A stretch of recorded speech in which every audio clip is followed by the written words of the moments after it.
pimpin doa dulu sebelum mulai pelajaran. Sebelum kita pelajaran ini, kita berdoa. Doa dimulai.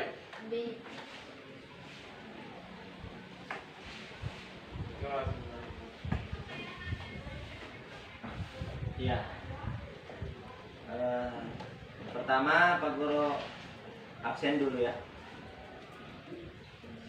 Siapa yang tidak sekolah hari ini? Razak, Gilang, Jum, kemudian Linda. Yang lainnya bagaimana? Sehat semua?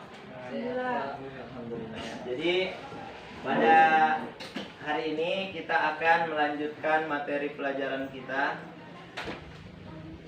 dari yang minggu lalu. Ada yang masih ingat pembahasan kita minggu lalu tentang apa?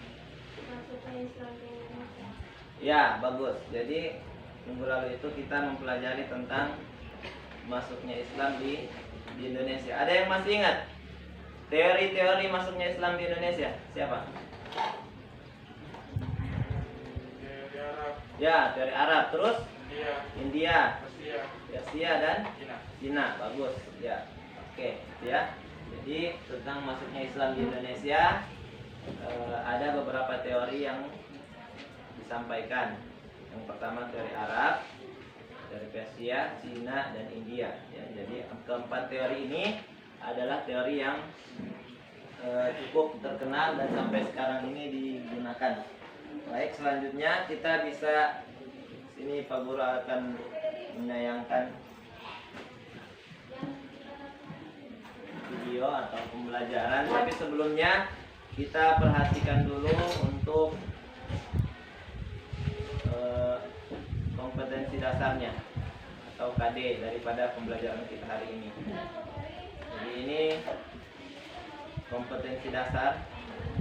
Yang pertama, menghayati nilai semangat berdakwah, ya. Jadi diambil daripada kompetensi inti 3. Ya, ini tentang pengetahuan ya.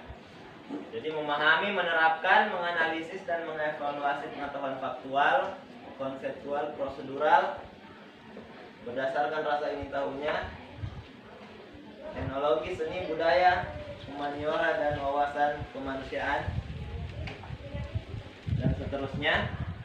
Itu masuk kepada kompetensi dasar, yakni 3.1, 2.3, 3.3 dan 4.3. Yang pertama kita menghayati semangat dakwah yang dilakukan oleh Wali Songo. Ya, jadi kita akan membahas tentang bagaimana peran Wali Songo di Indonesia. Kemudian yang kedua adalah mengamalkan sikap kerja keras, jujur, dan tanggung jawab dalam mengajak kebaikan dan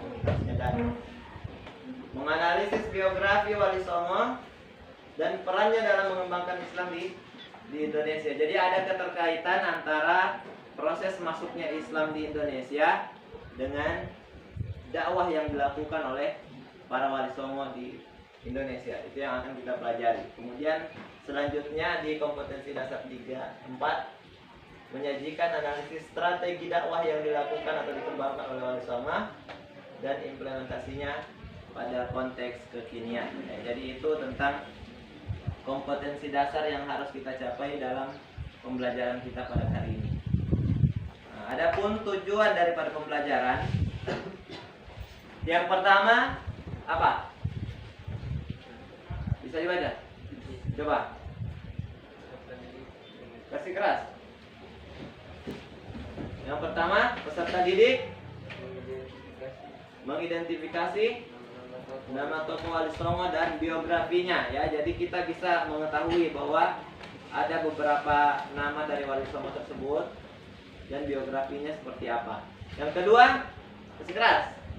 Peserta didik mampu mengidentifikasi peran Wali Songo dalam mengembangkan Islam di Indonesia. Ya, jadi yang kedua itu tentang perannya, bagaimana perannya Wali Songo. Yang ketiga, Peserta didik mampu menyimpulkan strategi dakwah yang dikembangkan oleh Wali Songo dan pelaksanaannya pada konteks kekinian di Indonesia. selanjutnya Peserta didik memberikan penilaian semangat apa yang dilakukan para wali songo. Ya, jadi ini tujuan daripada pembelajaran kita hari ini tentang peran wali songo itu sendiri.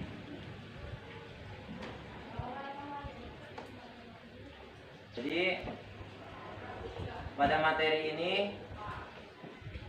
manfaatnya itu kita bisa mengenal, ya. Kita bisa kenal beberapa wali songo yang pernah berperan di Indonesia dalam penyebaran agama Islam itu sendiri. Selanjutnya, ada yang pernah mendengar nama daripada wali songo? Siapa yang tahu? Salah satu wali songo. Sunan Kalijaga. Ya, Sunan Kalijaga. Terus ada lagi? Ampel. Sunan Ampel. Terus? Masih ada? Sunan Gresik. Nah, ini kan ada 9 ya. Makanya dikatakan songo. Atau 9, bukan songong. Kalau songong lain lagi. Ya, jadi keterkaitannya itu setelah Islam masuk di Nusantara atau di Indonesia, jadi ini yang selanjutnya menyebarkan agama Islam itu. Jadi wali songo itu berperan untuk menyebarkan agama Islam dengan beberapa strategi yang mereka gunakan. Nah, di sini peta konsepnya. Ada wali songo, biografi, strategi dakwah melalui kesenian, pendidikan, kebudayaan, dan politik. Ini ada beberapa nama daripada wali songo itu sendiri. Yang pertama Maulana Malik Ibrahim, ya. Yang kedua Sunan Ampel. Yang ketiga Sunan Bonang. Lalu Sunan Kalijaga, Sunan Giri, Sunan Derajat, Sunan Kudus, Sunan Muria, dan Sunan Gunung Jati. Jadi ini sebenarnya kalau ingin menghafalkan nama-namanya bisa kita susun berdasarkan abjad. Jadi misalnya Sunan ini pertama Maulana Malik Ibrahim, kemudian Sunan Ampel karena dari A, Sunan Bonang karena dari B, kemudian setelah B, C ada D, Sunan Derajat, ya. D, E, F, G ada Sunan Giri, H, I, J, K Kalijaga, kemudian Sunan Kalijaga, Sunan Kudus, Sunan Muria terakhir, ya. Ada Sunan Gunung Jati juga.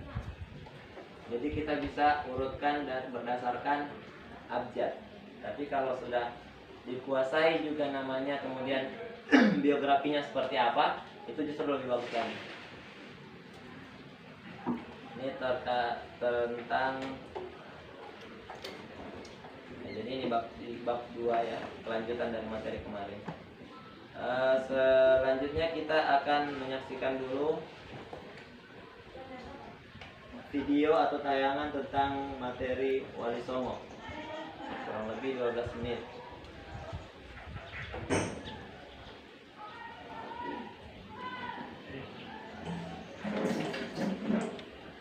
Harap disimak baik-baik, karena sebentar kita akan membuat pertanyaan dari tayangan ini.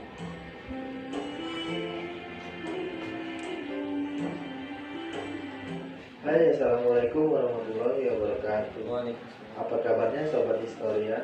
Kali ini kita akan membahas mengenai sejarah dari Wali Songo. Demikianlah materi tentang kisah dan cerita sejarah dari Wali Songo, beserta dengan silsilah dan juga peninggalannya. Semoga Jadi itu tadi tentang materi atau video tayangan pembelajaran Wali Songo, ya. Jadi urutan Wali Songo ini sebagaimana yang terdapat di peta konsep ini. Jadi dia berdasarkan kelahirannya, ya. Yang mana Sunan Bonang itu merupakan guru daripada Sunan Kalijaga. Begitu juga Sunan Giri dan seterusnya, dan Sunan Gunung Jati ada yang dikatakan sebagai keturunan dari Sunan Kalijaga juga, Sunan Muria itu. Jadi boleh dipahami sebagai keturunannya, dan boleh juga seperti yang saya bilang tadi, menghafalkan atau mengingat daripada nama-nama sunan ini karena ada 9. Jadi bisa secara abjad, bisa juga secara keturunannya sebagaimana yang dibahas oleh video tadi. Ya, selanjutnya ada yang ingin ditanyakan dari sunan ini, materi Wali Songo ini?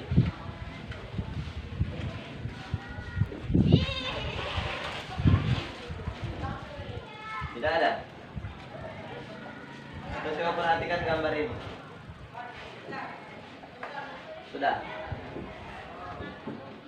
Perhatikan gambar Sunan Kalijaga di atas. Berilah komentar tentang peran dari salah satu wali songo tersebut. Nah, ini kata wali dalam bahasa Arab artinya pembela, teman dekat, dan pemimpin. Kalau kita lihat wali songo diterima dengan baik oleh masyarakat karena kedatangan para wali di tengah-tengah masyarakat Jawa tidak dipandang sebagai sebuah ancaman. Nah, itu menariknya. Kalau di daerah-daerah lain, Islam masuk di suatu daerah itu melalui penaklukan atau perang dulu, nanti kalah baru semuanya biasanya masuk Islam. Tapi kalau di Jawa, daerah Jawa, para wali dengan pendekatannya melalui berbagai media, dia bisa mendekati masyarakat dengan cara yang damai. Wali Songo sangat halus dalam mengajarkan masyarakat dan semua dilakukan dengan jalan damai. Itu bedanya kalau kita. Oke, sampai di sini ada pertanyaan? Tidak ada?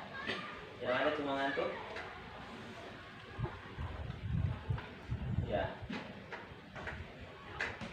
Jadi untuk hari ini tentang biografi daripada ulama Wali Songo ini cukup sekian dulu. Nanti kita akan lanjutkan di pertemuan selanjutnya. Ya. Terima kasih atas segala perhatiannya. Mohon maaf jika ada salah kata. Assalamualaikum warahmatullahi wabarakatuh. Waalaikumsalam warahmatullahi wabarakatuh. Siapkan dulu. Oke, tadi.